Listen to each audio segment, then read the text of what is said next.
Welcome to Atlanta, where the players play and the quest officially begins for a big payday. This is Around the Track, the fastest half hour in sports. I'm your host, Gabe McDonald. We have a jam-packed show coming your way as we get you ready for something completely brand new to NASCAR, the in-season challenge. And joining us, the driver on the pole for both Atlanta races in 2024, Michael McDowell of Quaker Motorsports, plus pit crew legend Rocco Williams is back in the building to break down all the key storylines going in. But let's not waste any more time. It's time to drop the green flag and head on down to Georgia. While it's now called Quaker Park Speedway, anytime NASCAR heads to Atlanta, you can expect an absolute thriller of a race. Much like last year's exciting three-wide finish in the spring, we nearly had the same result earlier this year, with Christopher Bell outlasting Carson Hocevar and Kyle Larson on that final lap. But thanks to the recent reconfiguring of the track, Turn 4 is now wider and resembles more of a super speedway like Daytona or Talladega. And you factor in this weekend being the first of 5 races in the inaugural in-season challenge, there are a million reasons to race even harder.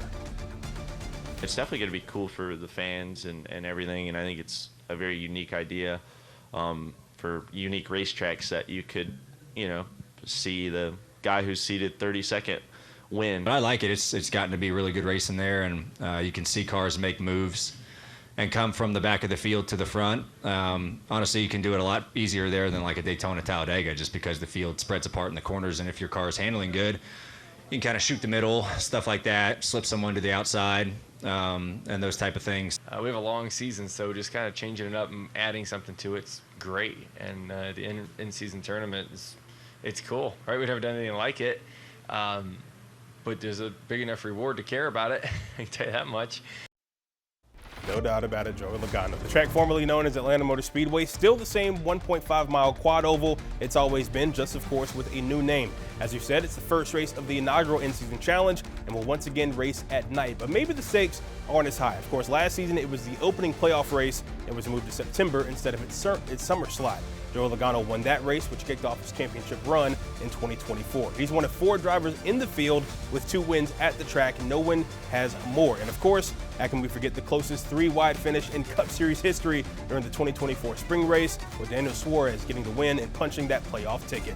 Well, here on Around the Track, we get the best insider info each and every week, and we got a fan favorite back in the building with us, a pit crew legend, a longtime Hendrick Motorsports teammate, and the host of many NASCAR shows, Rocco Williams. Welcome back to Around the Track, my friend. You excited for this weekend? Great to be. Home track race for me. I don't know if you know that or not, but yes, home track race. Always happy to be in Atlanta. Quaker Park rebranding. There's a lot of excitement at this racetrack. Yeah, nothing like it for sure. And it's well known that Atlanta, pretty much a mini Daytona or Talladega, if you will, serving as another drafting type track and a great place to kick off the in-season challenge, of course. But with it only being 1.5 miles, what challenges will it present that are different from the other drafting tracks that we go to on the circuit? Well, the fact that it's 1.5 miles and it's a drafting track, that's not a combination that you have normally when you talk about 1.5 mile tracks. And it's very unique because a lot of money has been put into this racetrack to make it entertaining, and that's what it has become. Very entertaining. Pit road is going to create challenges, and the fact of just speeding and not being able to control your own destiny, that's going to be a challenge for anybody, and especially these drivers when they're just in these big packs going at that speed. And you mentioned pit road. That's a place where you made your money over plenty of years, and we already know you're one of the best to ever do it. So this is totally your wheelhouse. We saw a number of mistakes last week at Pocono. You had tires flying and hitting pit crew members, like you see here. Even a veteran driver in Brad Keselowski entering a closed pit road and costing himself the lead. Blunders you simply can't have when you're fighting for the playoffs, especially with 2 veteran drivers in the field too. And you'll have that. This is a long year. This is the longest season in professional sports. These drivers and these teams are always finding speed and trying to better themselves. So we're at the type of the point in the season now where, hey, every point matters, every mistake matters and is magnified. Some teams are just going to have this. They're not used to running in the playoffs. They're not used to being under this pressure.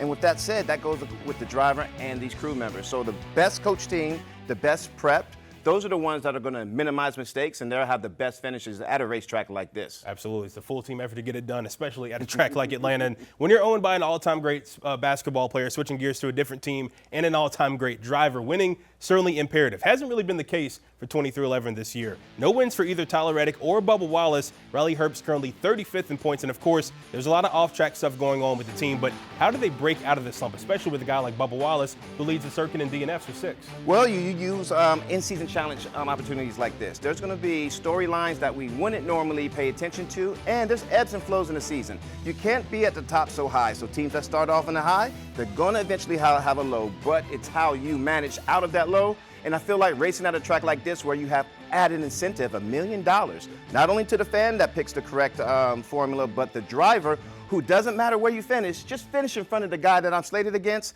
That could be a good boost for that race team and the type of motivation needed to get that extra push to start climbing back up the ranks. Who's another team in the circuit that you see right now that maybe hasn't had the best results, but is probably going to start catching fire pretty soon? I really like the Legacy Club and Nemechek. You know, having John Hummer Nemechek, he is the top driver of that team right now, and we all saw how dismal their performance was last year. So I'm very excited to see the success that they're having, and that is a team that can strike while the iron is hot right now. And not a lot of people is paying attention to them, but win a race here, and with the unique situation of the tracks we have coming up to, they're in a good position to do that. And the team, of course, you spent many years with, Hendrick Motorsports, without question, the standard in NASCAR. You got William Byron and Kyle Larson, 1-2 in points so far, already in the playoffs with wins. But Chase Elliott, he's been Mr. Consistent. 5 top 5s this year, finishing 20th or better in every single race. Still no win yet. What's been missing from the 9 team, and how soon do we see the most popular driver back in victory lane? It's been a long time for Chase Elliott fans to be excited, and we ring that bell. It's been over a year, but this is his hometown track. That's what you can be excited about.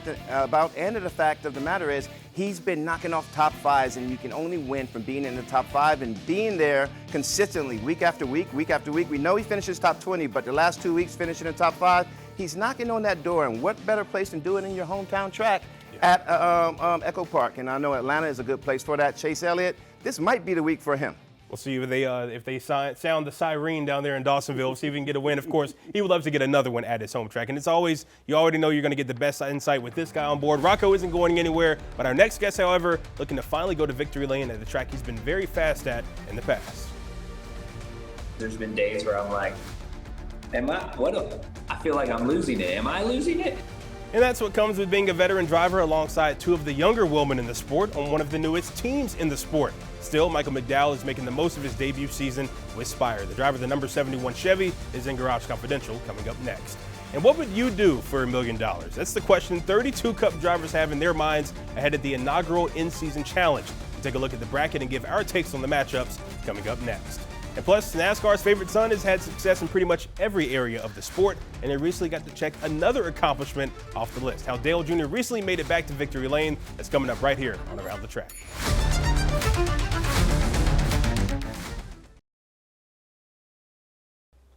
Back here on Around the Track, earlier this week we learned 12 NASCAR teams must now hand over 11 years worth of financial data to a federal judge. It's part of the ongoing antitrust lawsuit between 2311 and Front Row Motorsports against NASCAR's charter system. The other teams are not part of the lawsuit. Information teams need to provide include revenue costs, profits, and losses. And only one team, Colleague Racing, has handed over records so far. What's officially official, the 32 driver bracket for NASCAR's inaugural in-season challenge is set. Over the next 5 races starting this week in Atlanta, drivers will go head-to-head each week until we crown a champion at Indianapolis Motor Speedway July 27th. The winner also gets $1 million check along with bragging rights until next year. The seedings were determined by the results of the previous 3 races. Denny Hamlin is the number 1 seed. He gets 32 seed Ty Dillon. Chase Briscoe earned the 2 seed, followed by Chris Buescher, Christopher Bell, and Chase Elliott. Back here with Rocco Williams, we got a lot of interesting matchups here. A few that come to mind. You have Tyler Reddick in the 23 spot against the 10 seed Kyle Larson, but 2 that I really want to talk about. You got Joey Logano seated 25th against Alex Bowman, who's 8th, and Daniel Suarez 24th against Bubba Wallace, who was 9th. 2 guys that have won that are seated way lower going against guys that haven't had, the best success at Atlanta. What intrigues you the most, and how excited are you for these next 5 weeks? I love the fact that these storylines are created because we know Joey Logano and his propensity to start off slow and then come in. He's your champion at the end of the day. So one of those situations here where, yes, he wasn't seated the way that we typically know Joey Logano, but he is going against another guy who's very good at super speedways as well. So just very intriguing to watch because that puts another little context when these guys are all bunched up and let's say the big one happened or stuff happens out of control. It gives you another added excitement piece to watch. What was the other relationship that you wanted to see? You got Bubba and Suarez too. That's another so one. Close tied together. We know that they're friends. Yeah. How do you race together when $1 million is on the line? Now, mind you, it doesn't matter where you finish. You could finish 20th. You could finish 30th. As long as you finish in front of that guy seated in front of you, these guys have great relationships. How do you race when $1 million is on the line and manages everyone else's races at the same time? Just very exciting to see that type of added incentive to watching these races. If not, Atlanta wasn't already excited to watch on its own. Yeah, absolutely. Got a lot of good races coming up, especially with places like Chicago and Sonoma, then Dover and Indy. Going to be a very exciting 5 weeks, and looking forward to seeing how this can play out over the next few years as well. I will say, too, no team is matched up against themselves in the first round, which makes it unique when I noticed that everyone is going against another team. That might change up as we get later on in round 2 and 3. So another added incentive to watch this in-season challenge, and I like what they're doing here. Going to be a lot of fun strategies for sure. I'm definitely looking forward to it. Going to be locked in over the next 5 weeks, like most of the fans as well. But one man in that 32-driver field is always a threat in Atlanta, that being Michael McDowell, who has shown plenty of speed at the track over the past several years. But one thing eluding him in the ATL is a win. And with the in-season challenge kicking off this weekend, there's no better time for that first one to come. We talked about his mindset ahead of the race and a lot more in this week's Garage Confidential.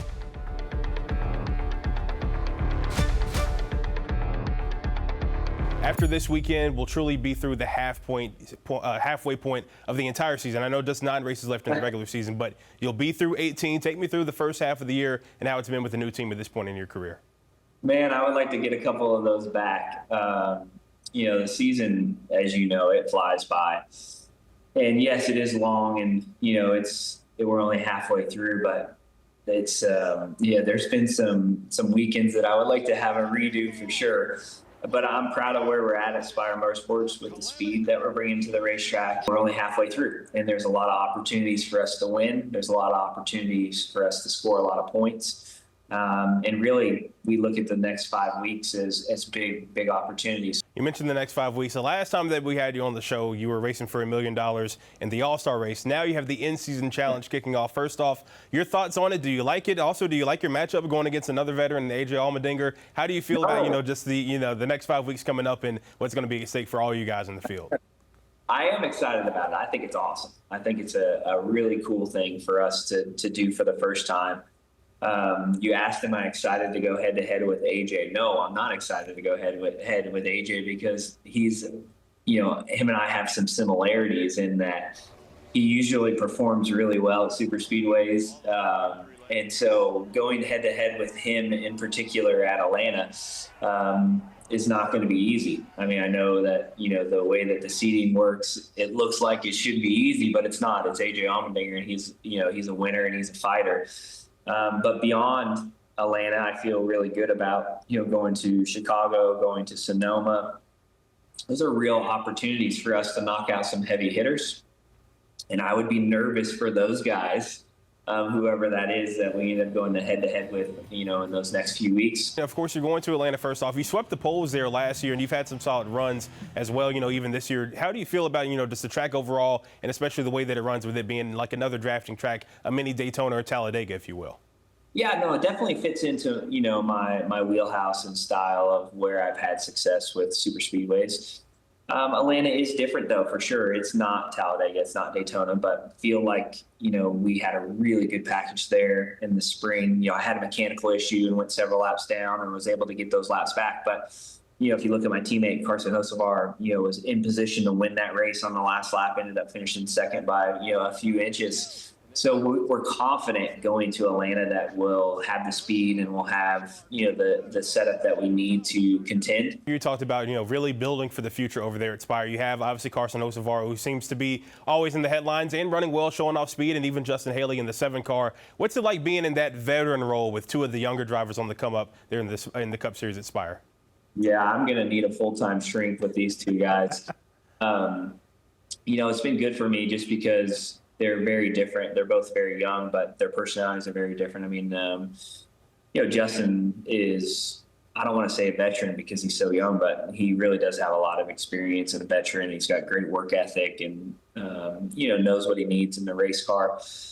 And Carson's like just a bottle of, lightning, right? Like super fast and, incredible speed, but also all over the place, right? And so, it's been an interesting dynamic. I'm not going to lie. There's been some challenges. There's been days where I'm like, I feel like I'm losing it. Am I losing it? But it's also really fun to have young teammates and fast teammates, guys that can push you. But honestly, a lot of my time is being spent on how do I get better myself as a driver? How do I push myself? And how do I get a win? Because winning in the Cup Series is what it's all about.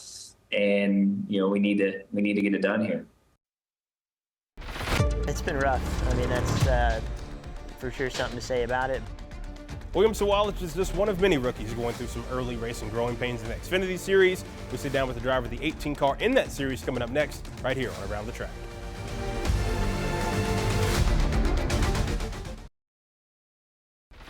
Hall of Fame driver? Check. Championship team owner? Check. Undefeated as a crew chief?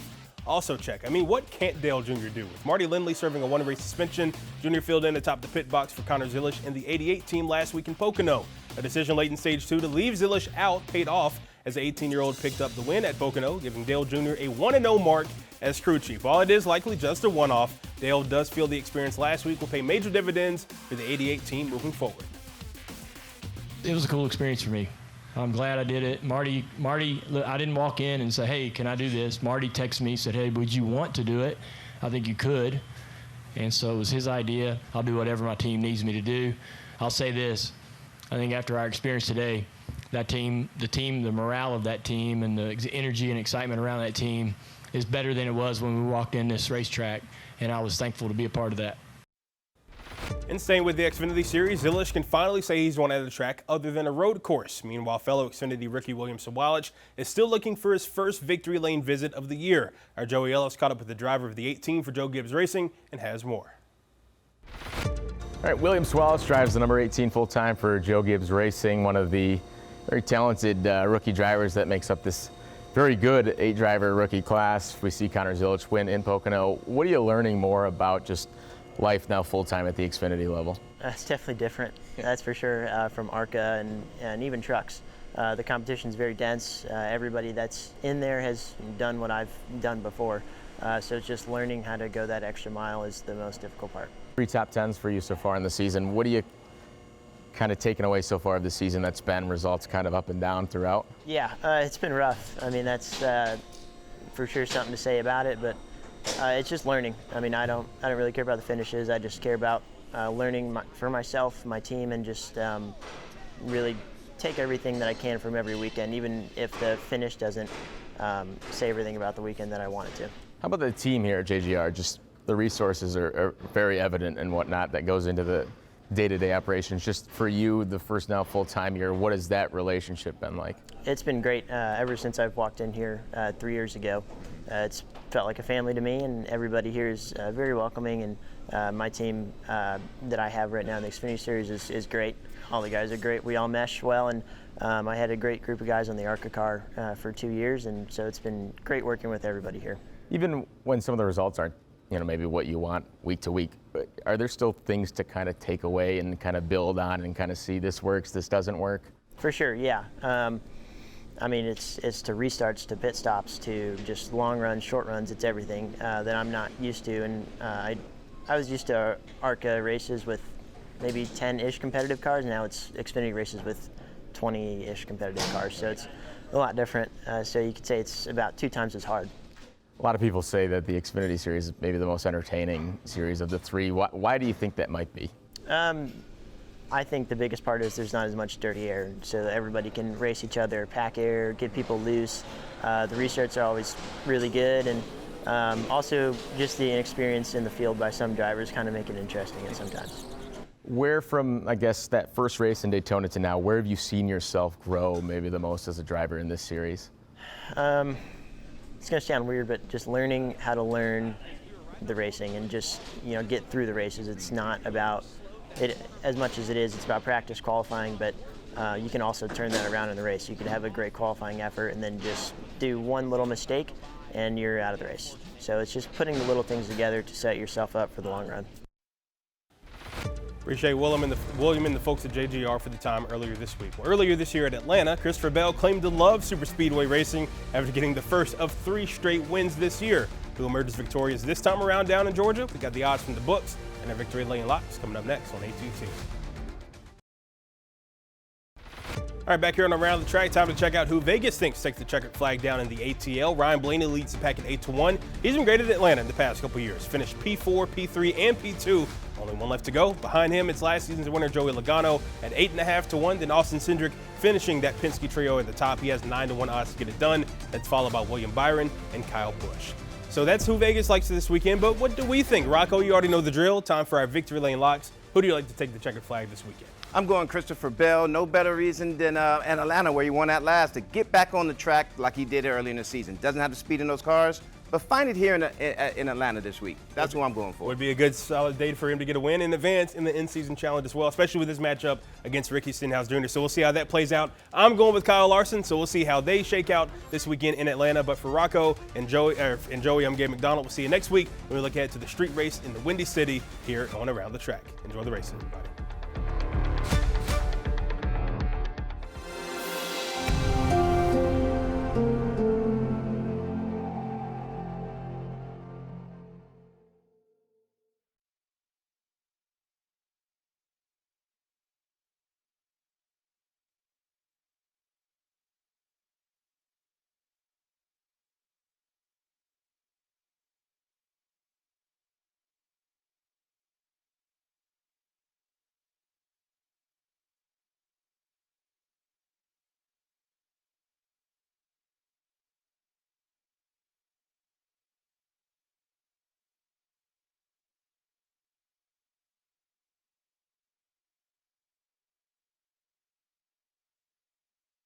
Queen City News Plus. Just search Queen City News on your smart TV's app store.